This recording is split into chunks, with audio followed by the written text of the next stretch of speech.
biriya bintu birandya bikambabaza wa mwana we, nkumva n'umutima waturika.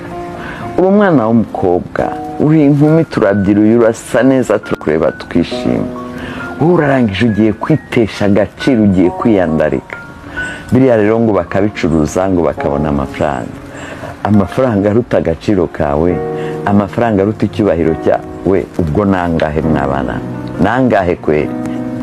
Biriya bintu bintera ipfunwe, ntarakarira abantu bose. Of course ntangira kuri bariya abana kuko bose barakuze, ntawe utazi ikibi n'icyiza, ntawe utazi gutandukanya icyatsi n'ururu.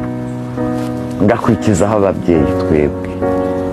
Ntabwo umwana sinjya umva, umwana ashobora kukunanira akarumba, ariko biterwa nuko wamutangiranye nawe akivuka.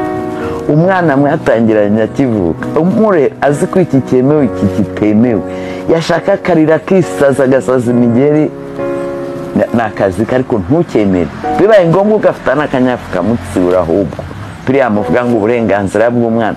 Umwana wanjye namukubita nkamukomeretsa, namukubita nkamuvuna, erega nanjye ndamukunda cyane, nanamukunda kurusha abandi bose. Ariko umuntu wese umubwira ururimi yumva, nta mwana udatinya akanyafu. Uyu mwana ntabwo azagera mu myaka 18 19 ngo atangire kwiyambika ubusa, no, kuko azi ko hari ibitemewe, azi ko hari ibidashoboka. Ntazarara amajoro ngo arare muri ubu bubari bageze mu gitondo. Ese ubwo ndyambaza uyu mwana barataha kwanza.